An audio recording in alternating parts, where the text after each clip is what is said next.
इसी प्रसंग में सुंद और उपसुंद के उपाख्यान का भी वर्णन है। तदनंतर एक दिन धर्मराज युधिष्ठिर द्रौपदी के साथ बैठे हुए थे। अर्जुन ने ब्राह्मण के लिए नियम तोड़कर वहां प्रवेश किया और अपने आयुध लेकर ब्राह्मण की वस्तु से प्राप्त करा दी और दृढ़ निश्चय करके वीरता के साथ मर्यादा पालन के लिए वन में चले गए।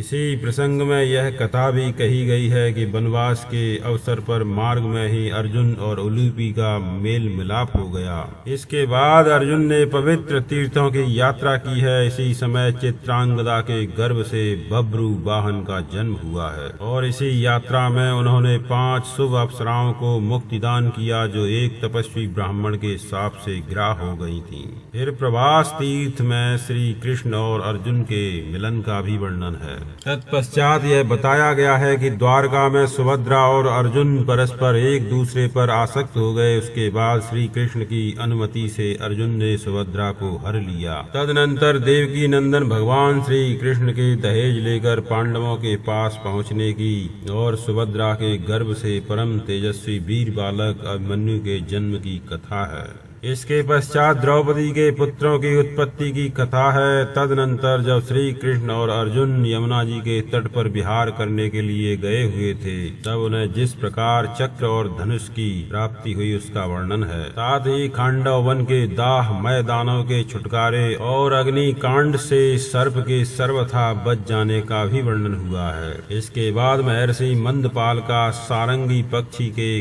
गर्भ से पुत्र उत्पन्न करने की कथा है। इस प्रकार इस अत्यंत विस्तृत आदि पर्व का सबसे प्रथम निरूपण हुआ है। परमर्षि एवं परम तेजस्वी महर्षि व्यास ने इस पर्व में 227 अध्यायों की रचना की है। महात्मा व्यास मुनि ने इन 227 अध्यायों में 8884 श्लोक कहे हैं। दूसरा सभा पर्व है। इसमें बहुत से वृतांतों का वर्णन है। पांडवों का सभा निर्माण, किंकिर नामक राक्षसों का दीखना, देवर्षि नारद द्वारा लोकपालों की सभा का वर्णन, राजसूय का आरंभ एवं जरासंध वध, गिरि ब्रज में बंदी राजाओं का श्री कृष्ण के द्वारा छुड़ाया जाना और पांडवों की दिग्विजय का भी इसी सभा पर्व में वर्णन किया गया है। राजसूय महायज्ञ में उपहार लेकर राजाओं के आगमन तथा पहले किसकी पूजा हो इस विषय को लेकर छिड़े हुए विवाद में शिशुपाल के वध का भी प्रसंग इसी सभा पर्व में आया है।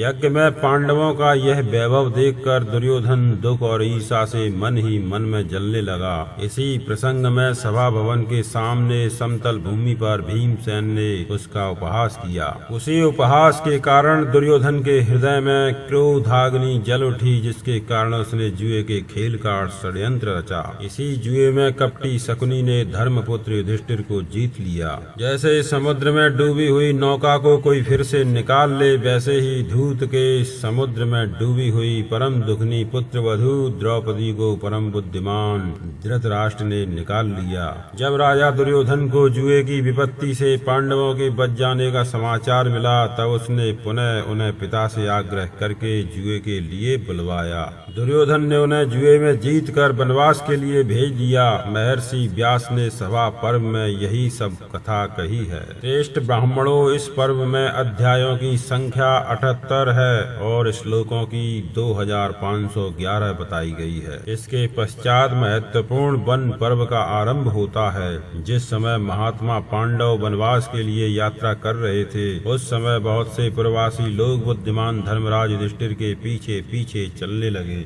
महात्मा युधिष्ठिर ने पहले अनुयायी ब्राह्मणों के भरण पोषण के लिए अन्न और औषधियां प्राप्त करने के उद्देश्य से सूर्य भगवान की आराधना की। महर्षि धौम्य के उपदेश से उन्हें सूर्य भगवान की कृपा प्राप्त हुई और अक्षय अन्न का पात्र मिला। उधर विदुर जी धृतराष्ट्र को हितकारी उपदेश कर रहे थे, परंतु धृतराष्ट्र ने उनका परित्याग कर दिया।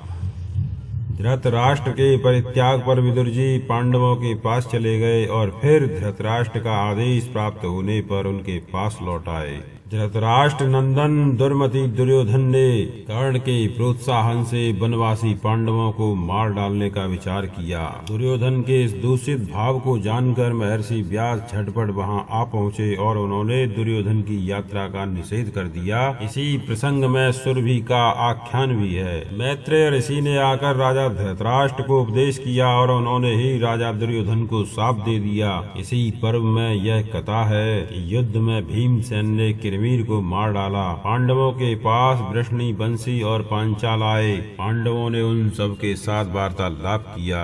जब श्री कृष्ण ने यह सुना कि शकुनी ने जुए में पांडवों को कपट से हरा दिया है, तब वे अत्यंत क्रोधित हुए, परंतु अर्जुन ने हाथ जोड़कर उन्हें शांत किया। द्रौपदी श्री कृष्ण के पास बहुत रोई कल्पी। श्री कृष्ण ने दुखार्त द्रौपदी को आश्वासन दिया। यह सब कथा वन पर्व में है। इसी पर्व में महर्षि व्यास ने सौभ वध की कथा कही है। श्री कृष्ण सुभद्रा को पुत्र सहित द्वारका में ले गए। धृष्टद्युम्न द्रौपदी के पुत्रों को अपने साथ लेवा ले गए। तदनंतर पांडवों ने परम रमणीय द्वैत वन में प्रवेश किया। इसी पर्व में युधिष्ठिर एवं द्रौपदी का संवाद तथा युधिष्ठिर और भीमसेन के संवाद का भली भांति वर्णन किया गया है। महर्षि व्यास पांडवों के पास आए और उन्होंने राजा युधिष्ठिर को प्रतिस्मृति नामक मंत्र विद्या का उपदेश दिया। व्यास जी के चले जाने पर पांडवों ने काम्यक वन की यात्रा की। इसके बाद अमित तेजस्वी अर्जुन अस्त्र प्राप्त करने के लिए अपने भाइयों से अलग चले गए। वहीं किरात वेशधारी महादेव जी के साथ अर्जुन का युद्ध हुआ। लोकपालों के दर्शन हुए और अस्त्र की प्राप्ति हुई। इसके बाद अर्जुन अस्त्र के लिए इंद्रलोक में गए। यह सुनकर धृतराष्ट्र को बड़ी चिंता हुई। इसके बाद धर्मराज युधिष्ठिर को शुद्ध हृदय महर्षि बृहद्रथ का दर्शन हुआ। युधिष्ठिर ने आर्त होकर उन्हें अपनी दुख गाथा सुनाई और विलाप किया। इसी प्रसंग में नलोपाख्यान आता है, जिसमें धर्मनिष्ठा का अनुपम आदर्श है और जिसे पढ़ सुनकर हृदय में करुणा की धारा बहने लगती है। दमयंती का दृढ़ धैर्य और नल का चरित्र यहीं पढ़ने को मिलते हैं। उन्हीं महर्षि से पांडवों को अक्ष हृदय जुए के रहस्य की प्राप्ति हुई। यहीं स्वर्ग से महर्षि लोमस पांडवों के पास पधारे। लोमस ने ही वनवासी महात्मा पांडवों को यह बात बतलाई कि अर्जुन स्वर्ग में किस प्रकार अस्त्र विद्या सीख रहे हैं। इसी पर्व में अर्जुन का संदेश पाकर पांडवों ने तीर्थ यात्रा की। उन्हें तीर्थ यात्रा का फल प्राप्त हुआ और कौन तीर्थ कितने पुण्यप्रद होते हैं इस बात का वर्णन हुआ है। इसके बाद महर्षि नारद ने पुलस्त्य तीर्थ की यात्रा करने की प्रेरणा दी और महात्मा पांडवों ने वहां की यात्रा की। यही इंद्र के द्वारा कर्ण को कुंडलों से वंचित करने का तथा राजा गय के यज्ञ वैभव का वर्णन किया गया है। इसके बाद अगस्त्य चरित्र है, जिसमें उनके वाताप भक्षण तथा संतान के लिए लोपा मुद्रा के साथ समागम का वर्णन है। इसके पश्चात कौमार ब्रह्मचारी ऋष्य शृंग का चरित्र है। फिर परम तेजस्वी जम दग्नि नंदन परशुराम का चरित्र है। इसी चरित्र में कार्तवीर अर्जुन तथा है बंसी राजाओं के वध का वर्णन किया गया है। प्रभास तीर्थ में पांडवों एवं यादवों के मिलने की कथा भी इसी में है। इसके बाद सुकन्या का उपाख्यान है। इसी में यह कथा है कि भृगु नंदन च्यवन ने सरयाति के यज्ञ में अश्विनी कुमारों को सोमपान का अधिकारी बना दिया। उन्हीं दोनों ने च्यवन मुनि को बूढ़े से जवान बना दिया। राजा मानधाता की कथा भी इसी पर्व में कही गई है। यही जंतुपाख्यान है। इसमें राजा सोमक ने बहुत से पुत्र प्राप्त करने के लिए एक पुत्र से यजन किया और उसके फल स्वरूप 100 पुत्र प्राप्त किए। इसके बाद सेन और कपूत, बाज और कबूतर का सर्वोत्तम उपाख्यान है। इसमें इंद्र और अग्नि राजा शिवी के धर्म की परीक्षा लेने के लिए आए हैं। इसी पर्व में अष्टावक्र का चरित्र भी है, जिसमें बंदी के साथ जनक के यज्ञ में ब्रह्म ऋषि अष्टावक्र के शास्त्रार्थ का वर्णन है। वह बंदी वरुण का पुत्र था और न्यायिकों में प्रधान था। उसे महात्मा अष्टावक्र ने वाद विवाद में पराजित कर दिया। महर्षि अष्टावक्र ने बंदी को हराकर समुद्र में डाले हुए अपने पिता को प्राप्त कर लिया। इसके बाद यवक्रीत और महात्मा रव्य का उपाख्यान है। तदनंतर पांडवों की गंधमादन यात्रा और नारायण आश्रम में निवास का वर्णन है। द्रौपदी ने 100 गंध कमल लाने के लिए भीमसेन को गंधमादन पर्वत पर भेजा। यात्रा करते समय महाबाहु भीमसेन ने मार्ग में कदली वन में महाबली पवन नंदन श्री हनुमान जी का दर्शन किया। यहीं 100 गंध कमल के लिए भीमसेन ने सरोवर में घुसकर उसे मत डाला। वहीं भीमसेन का राक्षसों एवं महाशक्तिशाली मणिमान आदि यक्षों के साथ घमासान युद्ध हुआ। तत्पश्चात भीमसेन के द्वारा जटासुर राक्षस का वध हुआ। फिर पांडव क्रमशः राजर्षि बृहस्पति और आष्टी चेड़ के आश्रम पर गए और वहीं रहने लगे। यही द्रौपदी महात्मा भीमसेन को प्रोत्साहित करती रही। भीमसेन कैलाश पर्वत पर चढ़ गए। यहीं अपनी शक्ति के नशे में चूर मणिमान आदि यक्षों के साथ उनका अत्यंत घोर युद्ध हुआ। यही पांडवों का कुबेर के साथ समागम हुआ। इसी स्थान पर अर्जुन आकर अपने भाइयों से मिले। इधर सव्यसाची अर्जुन ने अपने बड़े भाई के लिए दिव्य अस्त्र प्राप्त कर लिए और हिरण्यपुरवासी निवात कवच दानवों के साथ उनका घोर युद्ध हुआ। वहाँ देवताओं के शत्रु भयंकर दानव निवात कवच पौलोम और कालकेयों के साथ अर्जुन ने जैसा युद्ध किया और जिस प्रकार उन सब का वध हुआ था, वह सब बुद्धिमान अर्जुन ने स्वयं राजा युधिष्ठिर को सुनाया। इसके बाद अर्जुन ने धर्मराज युधिष्ठिर के पास अपने अस्त्र शस्त्रों का प्रदर्शन करना चाहा। उसी समय देवर्षि नारद ने आकर अर्जुन को अस्त्र प्रदर्शन से रोक दिया। अब पांडव गंधमादन पर्वत से नीचे उतरने लगे। फिर एक बीहड़ वन में पर्वत के समान विशाल शरीरधारी बलवान अजगर ने भीमसेन को पकड़ लिया। धर्मराज युधिष्ठिर ने अजगर वेशधारी नहुष के प्रश्नों का उत्तर देकर भीमसेन को छुड़ा लिया। इसके बाद महानुभाव पांडव पुनः काम्यक वन में आए। जब नरपुंगव पांडव काम्यक वन में निवास करने लगे, तब उनसे मिलने के लिए वसुदेव नंदन श्री कृष्ण उनके पास आए।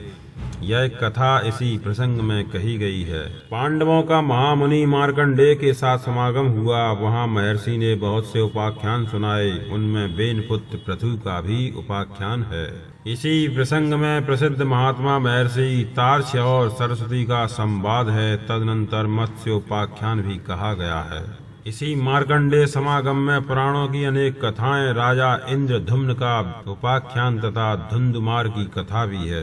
पतिव्रता का और आंगिरस का उपाख्यान भी इसी प्रसंग में है। द्रौपदी का सत्यभामा के साथ संवाद भी इसी में है। तदनंतर धर्मात्मा पांडव पुनः द्वैत वन में आए। कौरवों ने घोष यात्रा की और गंधर्वों ने दुर्योधन को बंदी बना लिया। वे मंदमती दुर्योधन को कैद करने के लिए जा रहे थे कि अर्जुन ने युद्ध करके उसे छुड़ा लिया। इसके बाद धर्मराज युधिष्ठिर को स्वप्न में हरिण के दर्शन हुए। इसके पश्चात पांडवगण काम्यक नामक श्रेष्ठ वन में फिर से गए। इसी प्रसंग में अत्यंत विस्तार के साथ बृहद्रौणिक उपाख्यान भी कहा गया है। इसी में दुर्वासा जी का उपाख्यान और जयद्रथ के द्वारा आश्रम से द्रौपदी के हरण की कथा भी कही गई है। उस समय महाबली भयंकर भीमसेन ने वायु वेग से दौड़कर उसका पीछा किया तथा जयद्रथ के सिर के सारे बाल मुड़कर उसमें 5 चोटियां रख दी थीं। वन पर्व में बड़े ही विस्तार के साथ रामायण का उपाख्यान है, जिसमें भगवान श्री रामचंद्र जी ने युद्ध भूमि में अपने पराक्रम से रावण का वध किया था। इसके बाद ही सावित्री का उपाख्यान है और इंद्र के द्वारा कर्ण को कुंडलों से वंचित कर देने की कथा है। इसी प्रसंग में इंद्र ने प्रसन्न होकर कर्ण को एक शक्ति दी थी जिसमें कोई भी एक वीर मारा जा सकता था। इसके बाद है आरण्य उपाख्यान, जिसमें धर्मराज ने अपने पुत्र युधिष्ठिर को शिक्षा दी है और उनसे वरदान प्राप्त कर पांडवों ने पश्चिम दिशा की यात्रा की। यह तीसरे वन पर्व की सूची कही गई। इसी पर्व में गिनकर 269 अध्याय कहे गए हैं। 11,664 श्लोक इस पर्वत में हैं। इसके बाद विराट पर्व की विस्तृत सूची सुनो। पांडवों ने विराट नगर में जाकर शमशान के पास एक विशाल शमी का वृक्ष देखा। उसी पर उन्होंने अपने सारे अस्त्र शस्त्र रख दिए। तदनंतर उन्होंने नगर में प्रवेश किया और छद्म वेश में वहां निवास करने लगे। कीचक स्वभाव से ही दुष्ट था। द्रौपदी को देखते ही उसका मन काम बाण से घायल हो गया। वह द्रौपदी के पीछे पड़ गया। इसी अपराध से भीमसेन ने उसे मार डाला। यह कथा इसी पर्व में है। राजा दुर्योधन ने पांडवों का पता चलाने के लिए बहुत से निपुण गुप्तचर सब और भेजे, परंतु उन्हें महात्मा पांडवों की गतिविधि का कोई हालचाल न मिला। इन्हीं दिनों त्रिगर्तों ने राजा विराट की गौओं का प्रथम बार अपहरण कर लिया।